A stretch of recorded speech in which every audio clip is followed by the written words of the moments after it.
Good morning, comic book fans. Welcome back to Comics in 5 Minutes. I'm your ever-loving Shorty, and today we're going to take a look at We're Taking Everyone Down With Us by Matthew Rosenberg. And, well, I mean, brilliant title for a get-go, but, you know, I've let Rosenberg's work before, specifically What's the Furthest Place From Here? So he knows how to do a good, overly long comic book title, but that apparently is my bag.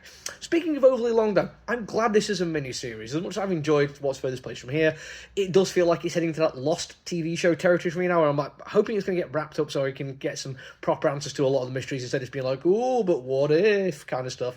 This one, far tighter, I think 6 issues, let's say 5 issues, and this first issue does a fantastic job of setting up a whole bunch of stuff. It also is, and this is an odd compliment, I guess, but I absolutely stand by it, it is one of the funniest comic books I've read without coming across like a comedy book.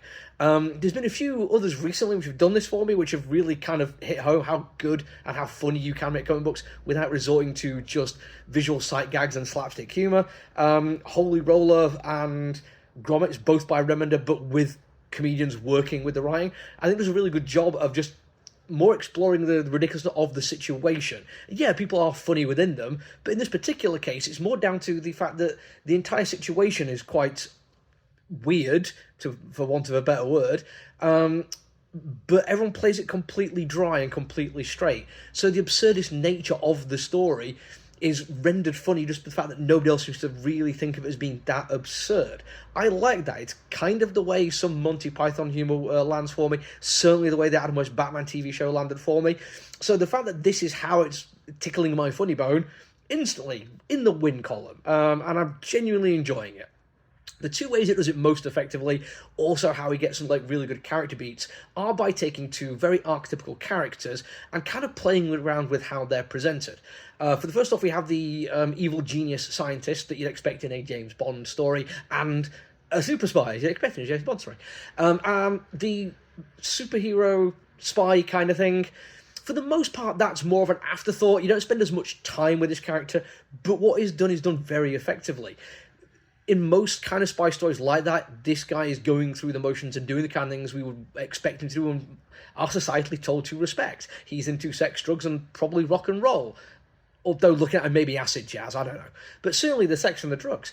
But rather than it being something we're supposed to engage with in a positive light the way it's presented in this comic book, it's more like this guy has a problem. And not just in a substance abuse, addiction, health issue. It feels more like just an hedonism kind of thing. He's into it in ways which are just unnerving.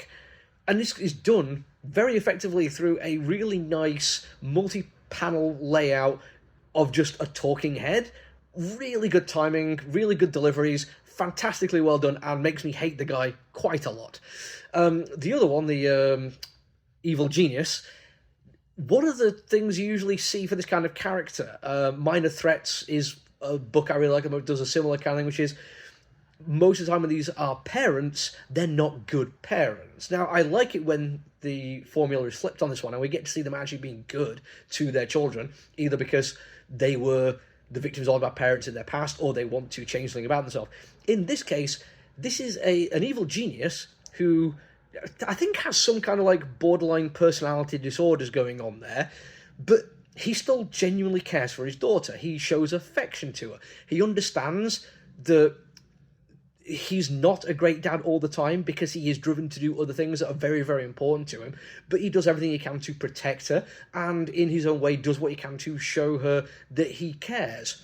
Sometimes it doesn't work, and he gets kind of frustrated with it. Again, I think some borderline personality disorder issues going on there, but when she calls him out on it, because he does get angry with her for reasons which are beyond her control, she makes a point to say no, and he looks back and reflects introspectively and corrects that behaviour and makes amends. When he does bad things, he will apologise for them, he won't lie, but he'll give justification and try to engage with his daughter in a way that makes sense to him. But again, because it's an evil genius, it comes across as funny because it's not a normal kind of situation. But it's clearly written to be funny, but not written to be ha ha ha, laugh out loud, here's a bunch of jokes going on. Now, on top of all that, and I'm running out of time here, Stefano Landini also is a really good artist. We get most of the comic book in day in the life of kind of thing, but the bits where he stands out is moments of high tension, high drama. He'll either do some fantastic little works in form to make jokes land a bit better, or he'll tighten things up for tension, do big expansive stuff for action, and he'll use colours really effectively to go from those kind of dreary day in the life of moments to big over the top or tense kind of moments. Genuinely great art. I wish I had a bit more time to spend talking about it, but the writing is 100% why I picked it up, and probably about 75% of the reason why I'm absolutely going to carry on reading it. That's it for me for now, though. See you all in the future. Look after yourself, everyone. Stay safe. Bye.